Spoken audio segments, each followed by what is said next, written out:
अस्सलाम वालेकुम। और भाई क्या हाल है? उम्मीद है सब ठीक ठाक होंगे। एक छोटा सा कहानी है भाई, मैं आपके लिए पेश कर रहा हूँ कि इसका अनुमान है माता कुंवारी घर बैठी और बेटा बहन जाए। यानी कि अरसे की बात है, बहुत पुरानी। एक बादशाह जंगल में कहीं सैर कर रहा था। सैर करते करते उसे एक इंसानी खोपड़ी मिली। इस खोपड़ी के सिर में एक छोटा सा कागज़ नुमा टुकड़ा था जिसमें लिखा हुआ था कि बच्चापन में माँ मरी, जवानी पनी जो, बूढ़ापन में कीड़ा पड़ा न जाने अब भी कहावत हो, ऐसो इंसान दुनिया में आयो जाने सुख देखा ही न। बहरहाल अब बादशाह बात देख देख के बहुत अफसोस करे और बहुत फिक्रमंद हो गए मामला में कि ऐसे इंसान दुनिया में आए हो।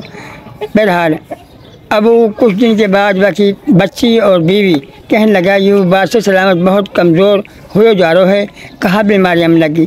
एक दिन अचानक कपड़ा धोने के लिए बाकी जेब में से वो टुकड़ो निकलो और उन्हें पढ़ो। तो हम यही लिख रहे हो कि बच्चापन में माँ मरी, जवानी पनी जो, बूढ़ापन में कीड़ा पड़ा न जाने अब भी कहावत हो। वाने कही याद जे कहीं जो है तेरा अब्बो वो परेशान और सूखे है या बहुत फिक्र करो ये बात को। वाने कही फिर अब कहा करा, क्योंकि अब बेटी ऐश कर या जला। उनने माँ बेटी ने वहाँ में जलायो और जला कर इकट्ठी करके बाकी राख बेटे से कहने लगी जब बेटी अब तू या ऊपर जाके उड़ाया। जब वह ऊपर उड़ाने लगी तो कूदा तो वो हवा उल्टी पड़ गई और वो राख कुछ हुआ के अंदर चली गई। जाकी वजह से वह को अंदर हमल ठहर गो।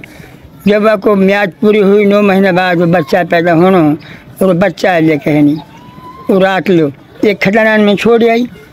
तो उन एक बूढ़ और बूढ़ी कुम्हार रहा, वो भांडा बनाने के लिए मिट्टी लेके जा रहे अपना, उनके औलाद कोई नहीं। जब आया आके है नहीं देखा तो बच्चों मुंह में गूठा लेके और खेल रहे है और पी रहे है। और वह दोनों बहुत राजी होगा कि अल्लाह ने देख हम लोग किस तरीके से औलाद देगी और कितनी खूबसूरत है। उन्होंने तो गधों छोड़ो भरना और वो बच्चा ले घर लो आगा। उनने बाकी मियाँ खूब अच्छे से सेवा करी, खूब संभालो संगवायो और अल्लाह ने जल्दी ही परवान चढ़ा दी। उनने बड़ा धूमधाम से शादी करी। शादी के लिए पूरा बंदोबस्त हो, अब बाजो बजरो हो और ढोल धमाका चल रहा, पटाकार नाच हो रहा हो। अब जा रहा खुदा खुदत ऐसी कि वाह को रस्त होने के लिए जहाँ के बादशाह को महल हो। जब बादशाह के महल के नीचे गुजरी बारात तो वह सुन के आहटे माँ भी बाहर लो आई और माँ देखने लगी कि बारात जारी है, तमाशा लग रहा है। और तमाशा देखने के मारे रुकी तो वह कैसे अचानक धार और छोरा का सिर पे गई। फिर कह रही है आप कि माता कुंवारी घर बैठी और बेटो बहन जाए। तो ये अल्लाह कुदरत है भाई। अच्छा भाई, अल्लाह हाफ़िज़।